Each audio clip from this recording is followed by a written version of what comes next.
Bismillahirrahmanirrahim. Given 2 points A, -1, -2 and B, 6k. Find the value of k if the line AB is parallel to the line 2y plus 4x equals to 10. Hence, find the equation of the line AB. Okay. Alright. So, dalam soalan ni kita ada line AB. Okay.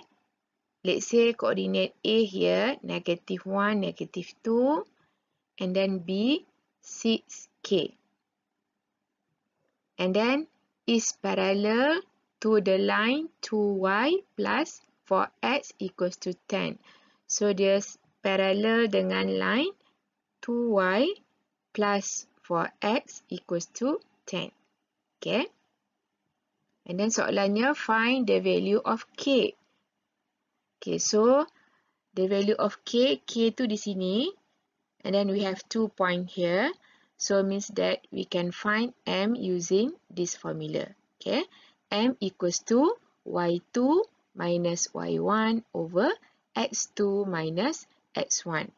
Kita akan gunakan formula m yang ni kalau kita ada 2 points. Okay, right, so from here, okay, this is our x1 and then y1. And then this is x2 and y2. Okay. So kita substitute dalam formula ni. Then we have m of AB ataupun gradient of AB equals to y2 adalah k. And then minus y1. Y1 adalah -2. And then over x2. X2 adalah 6 and then minus x1. X1 adalah -1. Okay. Alright, and then we simplify. So we have MAB equals to k minus -2. So means we have k plus 2 over 6 minus -1. So akan dapat 6 plus 1 equals to 7. So bermaksud gradient of AB adalah k plus 2 over 7. Okay, kita akan dapat in terms of k sebab kita belum tahu k. Okay. Alright, and then next, from this line, okay, we are given 2y plus 4x equals to 10. So, kita nak tahu apakah m yang ni. Okay, kalau m, kita tak tahu titik tapi kita ada equation. So, nak cari m, caranya kita kena tulis bentuk y equals to mx plus c. So, means that kita tulis dulu y tajuk. Before that, yang ni coefficient dia semuanya even numbers. So, we can dividing each term by 2. So, we have y and then plus 2x equals to 5. Kita tulis y as a subject. So, we have y equals to -2x plus 5. Okay.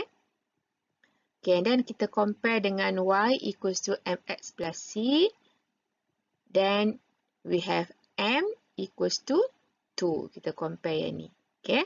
So, means that untuk line yang ni, m dia equals to -2. Dia punya slope ataupun gradient equals to -2. Okay. Okay, so means that gradient of AB pun akan equals to -2 sebab dia adalah parallel. Okay.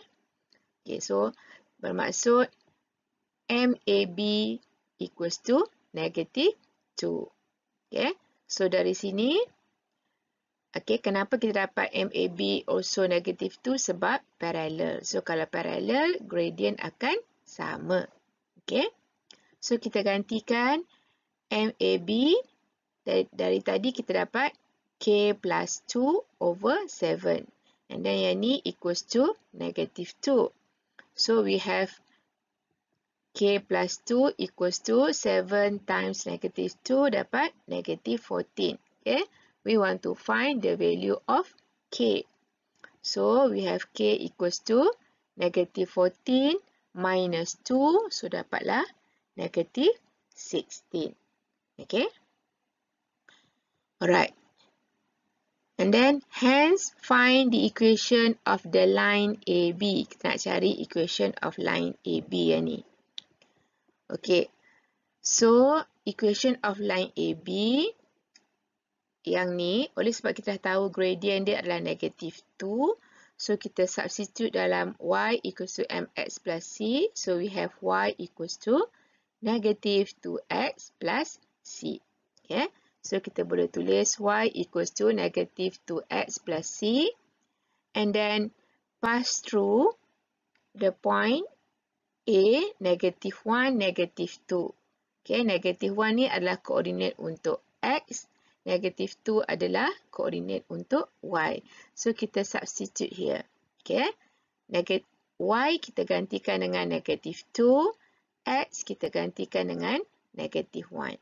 So, we have negative 2 equals to negative 2 times negative 1 plus c. Then, we have negative 2 equals to negative 2 times negative 1 dapat positive 2. And then plus c. So, we have c equals to negative 4. 2 ni, we move to left hand side. So, kita akan dapat minus 2, minus 2. So, dapat negative 4. Okay. And then, we substitute c equals to negative 4 kat dalam c yang ni. Okay. Kat dalam c yang ni. So, we have y equals to negative 2x and then minus 4. Okay. So, equation yang ni adalah negative y equals to negative 2x minus 4. Okay. So, this is the final answer. Okay. Nilai K equals to negative 16. Equation of line AB, y equals to negative 2x minus 4. Okay.